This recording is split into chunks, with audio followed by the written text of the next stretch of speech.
So one of our viewers has kindly sent this Maxon PM100, which is bought as a radio for use on 2 meters amateur radio. Theoretically, these only go down to 148. They're a VHF High-band set. It's V2. If you wanted one which covered low, it'd be V1, but I have to admit I've never seen one. So it's a wide-band set. It doesn't need much tuning, but it does need to go on the test set to set the power and the deviation and CTCSS level. CTCSS should be 10% of the system deviation. So if we had 2.5 kilohertz deviation for the speech, we'd want 0.25 for CTCSS. However, and here's today's rider, experience shows that 0.37 is better, that a little bit higher, because some systems are less sensitive to CTCSS than others. So I've got this connected to a power supply. Bear in mind these are 25 watt radios, so you need a 7 amp power supply. I have to switch the power supply on. For a 4-channel capability, and if you're somebody like me who on UHF I own the GB3GR repeater, I only have that 1 channel because that's all I want to do. But some people want lots of channels. So here comes the snag. If you have got your favourite repeaters in for your locality, we would be in range probably of Lincoln. We would be in, there's one on near the coast at, I can't even remember where it is, but FR, GB3 FR. So we're going to be in range of those two, there may be others. If you've got those channels programmed in and then you sell or give this radio to somebody in a different part of the country, they're going to get diddly squat on it because it's going to be different. I don't tend to put CTCSS on receive because you're going to hear other radio traffic, and as a radio ham, you want to hear other radio traffic, which isn't necessarily on the CTCSS code that you have for your local repeater. So normally we'd probably have, on a 4-channel radio, we'd probably have 3 simplex channels. In 2 meters terms, that would be S20, which is 145.5, S21, 145.525, and S22, 1.5.55. That really gives you just the 1 channel, 21, free to chat on, which is enough, because one is S20's calling channel, and S22 is sometimes used for other purposes. Right, so then we'd probably put 1 repeater in. So what I'm going to do is I'm going to read this with our computer here and see what's on it.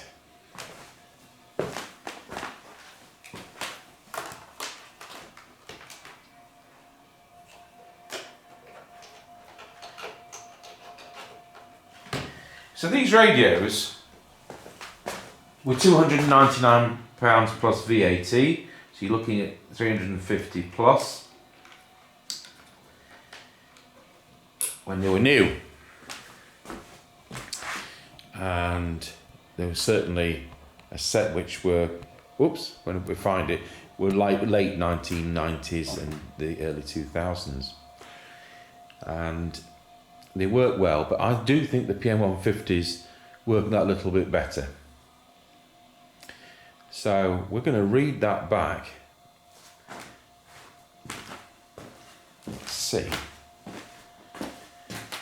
And of course, if you've got a CB, if you're into CB and you think, well, I'm going to have a listen on ham and probably get my license, because now the novice or whatever the lowest level is these days, I forgot what they call it, the entry level has gone from 10 watts to 25 watts. That's a 25 watt radio. So that's great. So I've got this, we're on SMP 6001. I mean, this software is downloadable from all over the place. And the programming cables, there's a company in the United States does them for less than $100. There were more than that from Maxon. You know, I'll tell you what people have a funny mindset on this.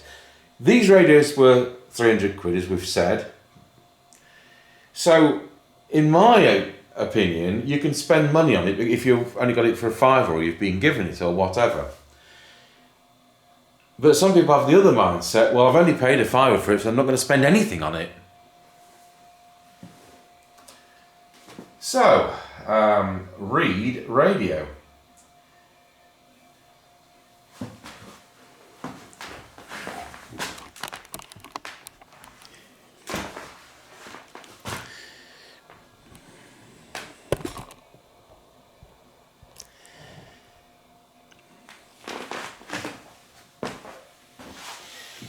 Remember how to do it.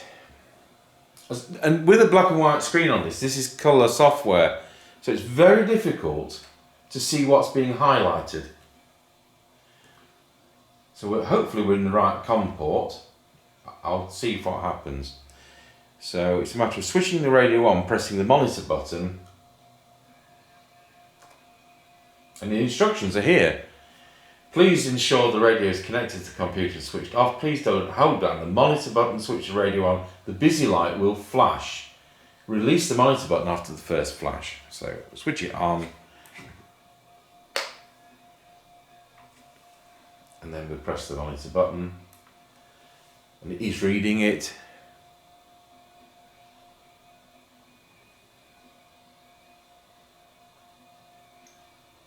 Turn the radio off. Oh, here we go. It's got 1452875 in on channel 1.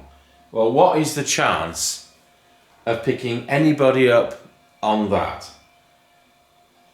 And I think the answer is about as much chance as I've got on hearing somebody come through on my 4 metre AM base station.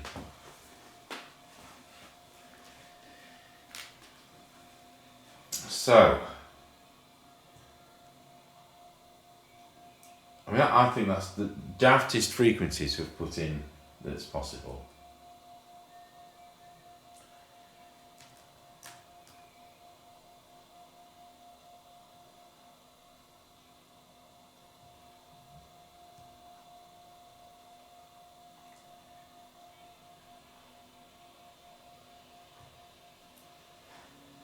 So what I'm going to do, we'll put in some sensible channels with no CTCSS. So channel 1,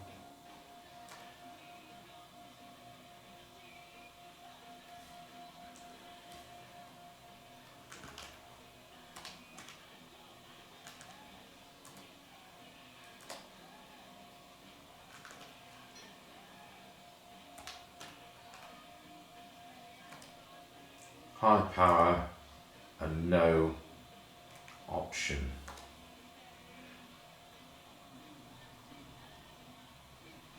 Channel 2, 145.525,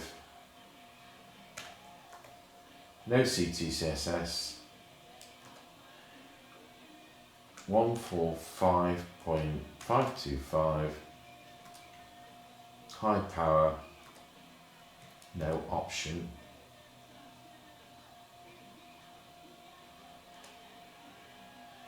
Channel 3, 145, oops, next feed, 145.550,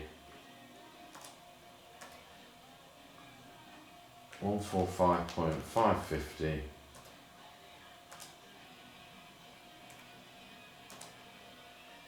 and we're going to have to look up a repeater, so I'll move the camera around. I've got one of these myself, so my plan is to go out and do an on-the-air test with Mr. Chippie with an identical radio setup, identically to this. We'll do just like we do with CBs. So I want the repeater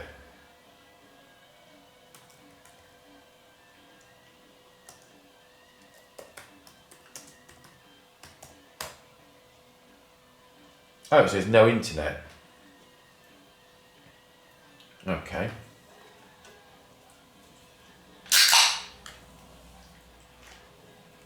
We'll plug an Ethernet cable in.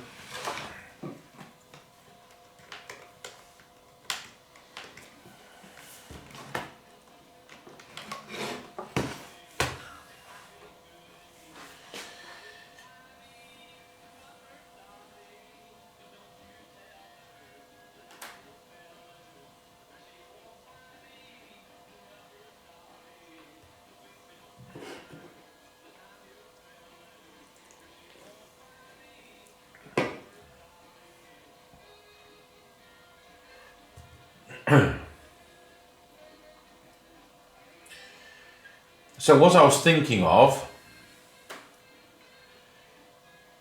I want to know what the frequencies are of this one, because I don't use 2 meters.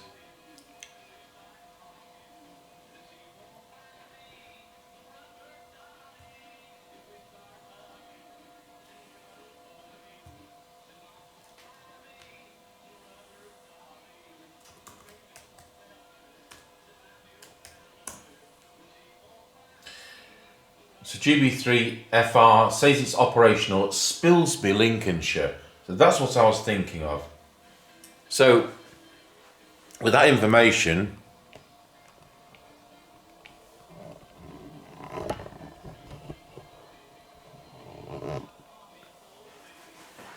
channel 4. So our receive frequency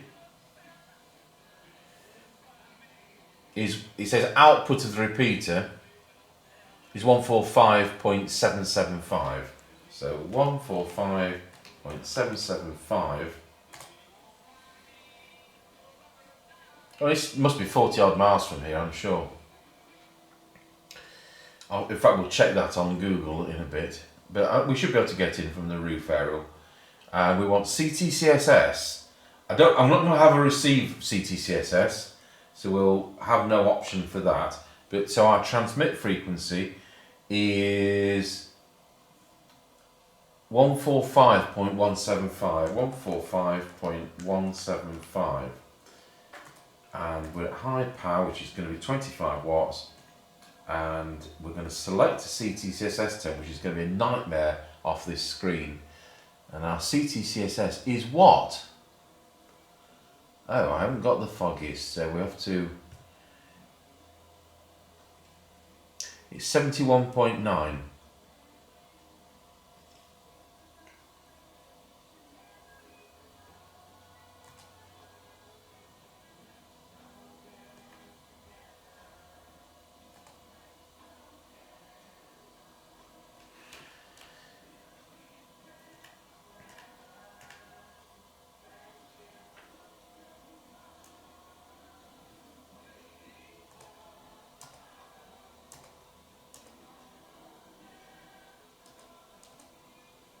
We don't want any of those things, just we want to program it.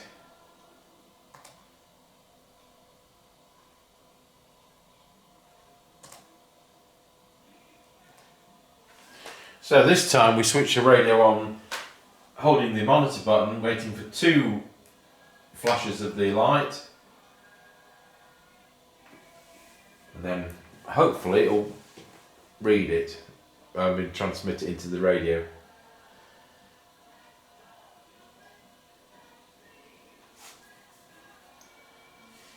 Okay, it says it's done it.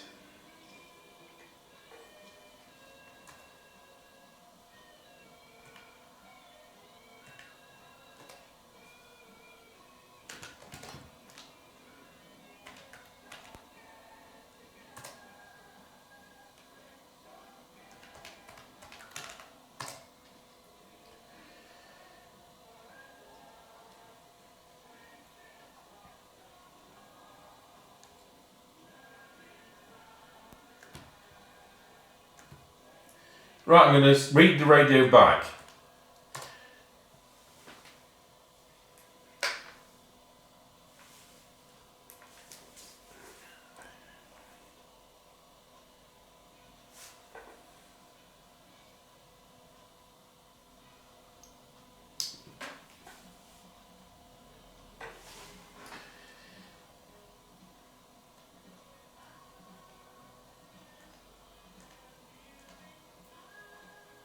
Well, that looks right.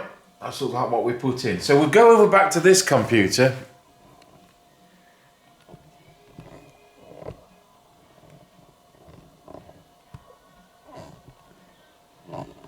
This is a Dell laptop which I bought from Curry's about 5 years ago. I'll just get that in position. And I nearly bought a Dell computer about 15 years ago. And they had this ridiculous policy where they're going to charge you £50 postage. So I didn't bother. When I saw it add £50 postage on to the cost of the computer, I didn't bother and bought something else. What a stupid thing. If you went to the shop and picked it up, you still had to pay this stupid fee. What was that about? Anyway, so where is this repeater? Well, it's at Spilsby.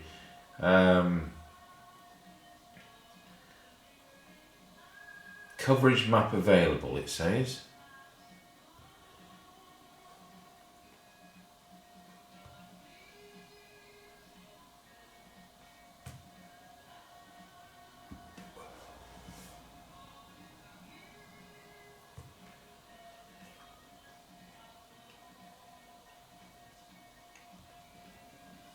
So,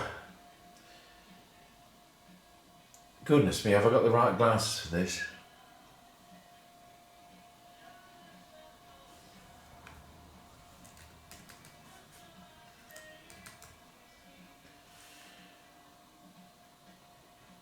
So where are we?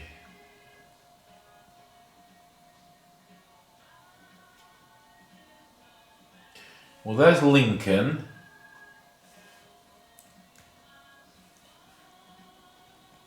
There's Newark. There's Sleaford. We're at Ancaster. We're in this valley here, which is why I need 17 watts to get into our repeater up at it's at Cold Harbour, Grantham, because I'm in this valley. So it shows the where I am to be pretty ropey reception. It's fantastic range, that, isn't it? I mean, look at that. It's right down to Corby, right across to Mansfield, bits of Sheffield, bits of Doncaster. I know before we had GB3GR, my UHF repeater, we did use this. So there we go. So we should get into it, but I'd expect it to be ropey. So the next thing I'm going to do is we're going to have to go over to the house and we'll have to plug it in. But what we're going to do, we're going to put it on the test set. So I'll take the camcorder off the tripod. And what I don't know whether I said this, but if you're interested in listening to 2 meters, you do need an aerial for it, you know. You can't plug it into your television aerial or your CB aerial. You do need an aerial which is going to cover 2 meters.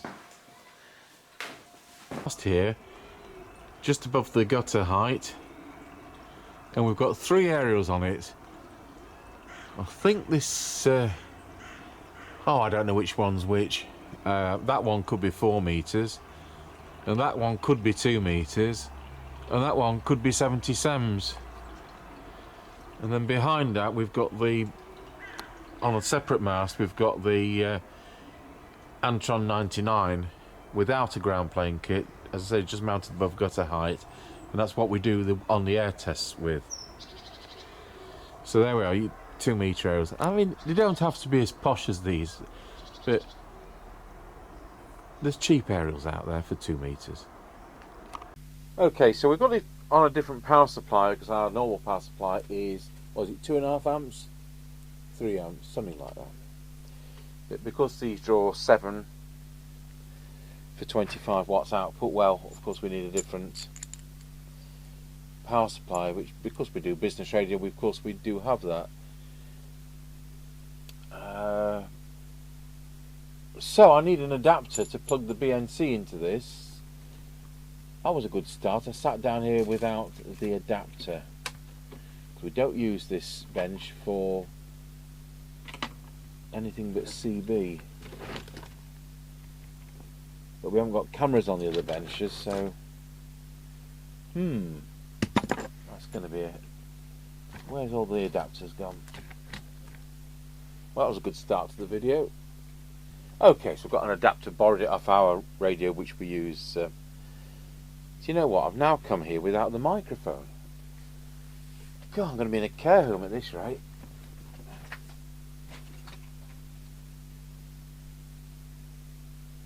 So we were sent a microphone with it. I've got an original one here with a tatty lead. It's an electret, and this is one which somebody does as a aftermarket pretend one. I tend to buy these, and look, it's our favourite DM520, is it? Whatever, but with the appropriately with the modular plug. So we'll use this at this stage. Switch picture in picture on. We need to be on the 30 watt scale, of course, which is why the test set is 30 watt, because business radios in the UK are 25 watts. America, of course, it would be more, it's 45 watts. So here we go, transmit power on channel 1, and it's doing 25 watts spot on. I don't need to touch that. So see where the I'll see if we can read the deviation on this one. So we need to change this considerably because it's on 27 megs. So that's 60 megs, that's 90 megs, I think that's 130 to 180. We haven't got a camera on this control, we don't normally change it.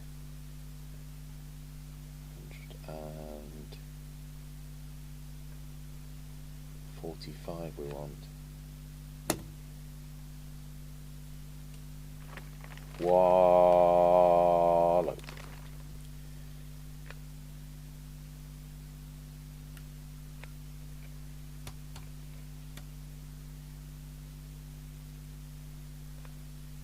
One to wallow. We're reading 1.8 on this test set. I'm going to go over to the other test set, just because, as you know, the deviation meter on this one plays up more than it doesn't, because it needs capacitors changing in it. As I've said a million times, I'm too close to retirement age. When we've got another 2 of those test sets and another 3 other test sets, there we go.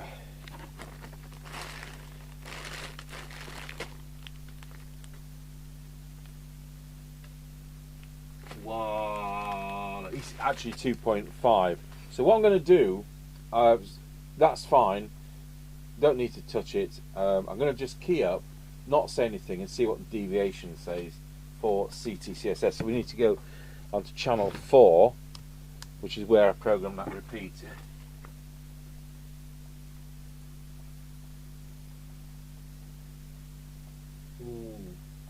To be honest, that looks low. That looks low. We'll come back to the Marconi test set, because that one said 0.2, but I want you to be able to see it, so let's see what it says on this test set.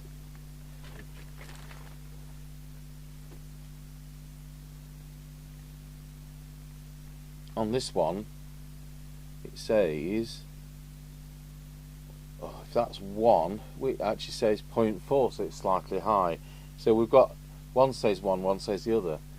Now what we have ascertained on this test set is the CTCSS frequency.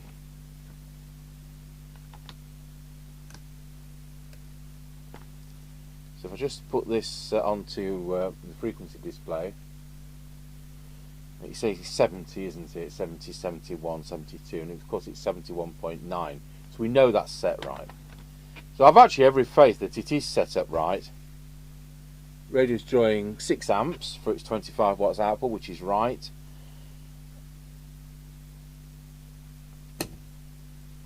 So I'm going to go inside it just for the giggles. These do have scan facility, and I can't remember how it's done.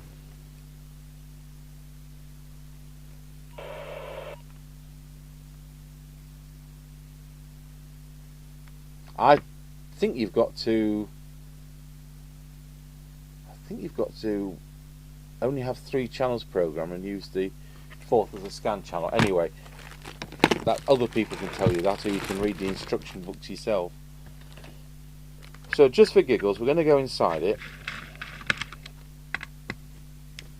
but I don't need to touch anything on this because it has been set up properly.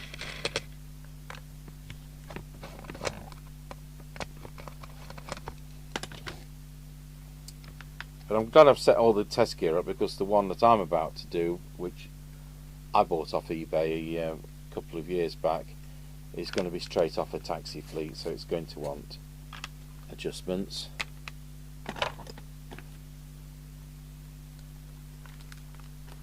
And I can never remember which is deviation, which is CTCSS, which is deviation for the mic, which is deviation for the digital code squelch, which we're not using, and which is the one for the CTCSS. So I usually have to get the manual out. Oh, I think it's been painted over. There we go. So you've got the control board effectively here, and you've got this wideband receiver there. You've got two filters, because you can switch between 25 and 12.5 spacing.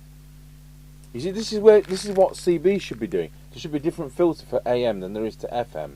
But oh no, even when you pay £190, £229 for an AM/FM multi-norm, they can't be bothered to put two filters in. They put one in.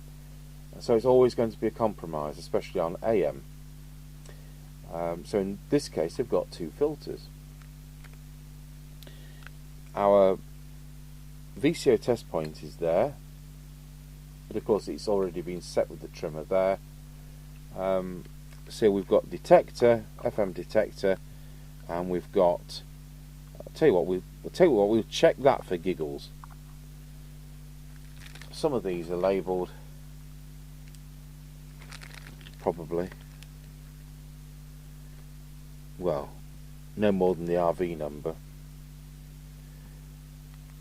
Beautifully smooth connection there, which is important.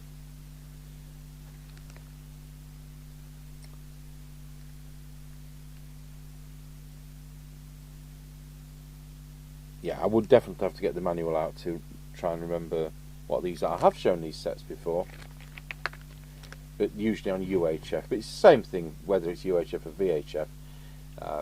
Just the components are going to be different. Good. So I don't need to touch this one. You've got a preset for high power, you've got a preset for low power. You could have a situation on a UK business radio system where you've got a 5-watt frequency and you've got 25-watt frequencies. That does happen, so that's what that's about. And wiring that can actually take the current. No capacitors spilling the load out. Right, we're going to check it's on frequency. So let's bring up, we've got the frequency display up. We'll key it up. Let's go back to channel 1.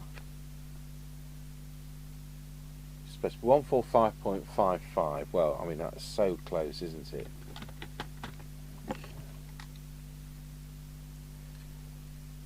Here's the frequency trimmer. These are the VCO adjustments. There's the test point.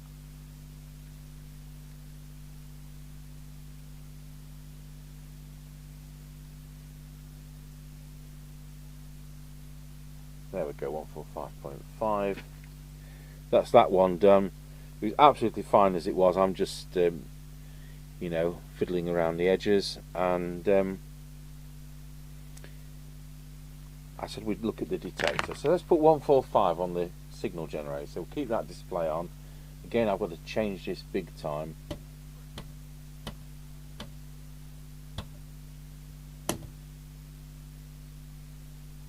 Right.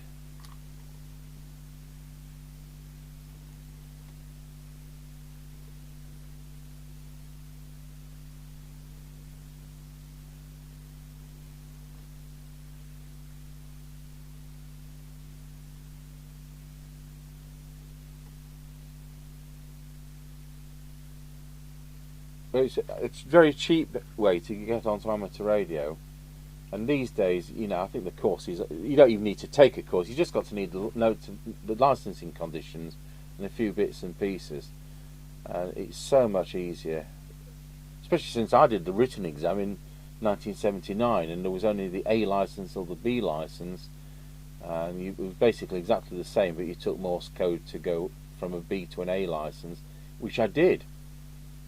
I started off as a B license with a G6 call sign, and then about 10 years later I thought I'd better do this Morse just for completeness. Not that I ever want to go on HF, because it doesn't interest me.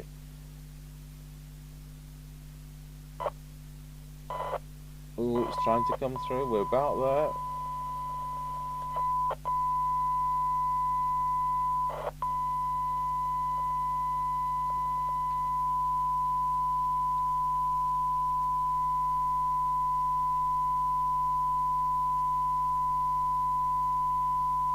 I'm going to get it closer than that.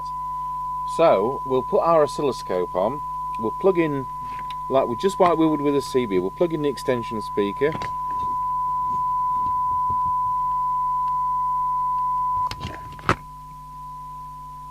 And put sufficient volume on. Put on camera 3.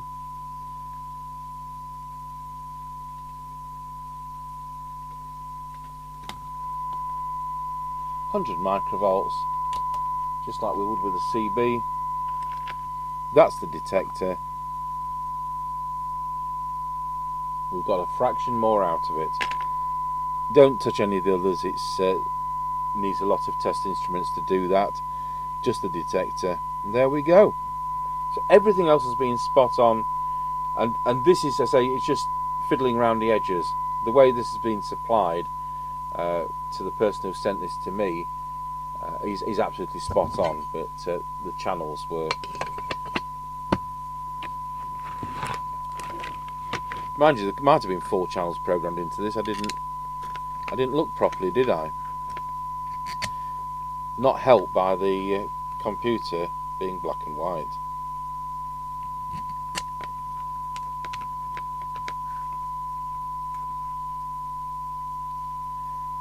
So it's easy to remember what we've got in this. We've got calling channel on channel 1, we've got S21 on channel 2, we've got S22 145.55 on channel 3, and we've got GB3 FR,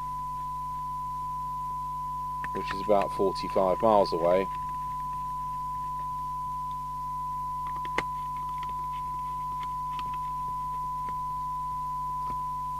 Okay, so the difference with the PM150, where everything is tuned instead of a wideband thing, and of course it's a slightly earlier model, though they did run concurrently, is the PM150 will be better for bleed over if that's a problem.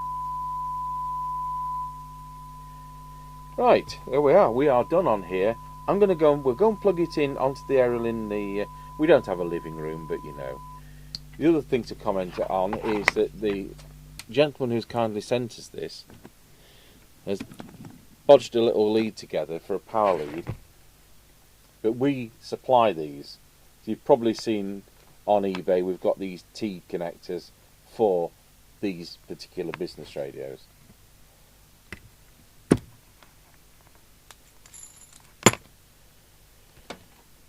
Right. Okay, so we've got it here on our stack of radios. We used to have a Maxon PM150 for the repeater GB3GR, but we now have this Tate 2000, which a viewer kindly gave us some years ago. Mr. Chippie runs APRS on this Lixon thing on 144.8. But anyway, we're on this one, and I've just tried getting into the repeater. Let's override the squelch. G0 OJF test. We're not getting in, so that was a waste of time. I might try see if Lincoln's on the air. Might reprogram it and then conclude the demonstration. CQ2 test. CQ2 test. G0 OJF.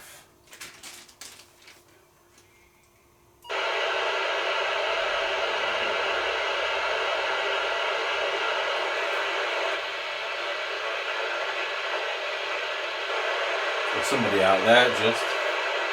CQ test, CQ test. Can someone just give me a very quick radio report? G0 OJF.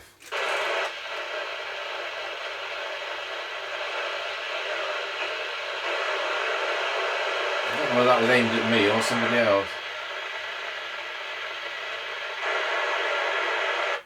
Let's go on this one. CQ test, G0 OJF. Anybody there to give me a very quick radio report, please?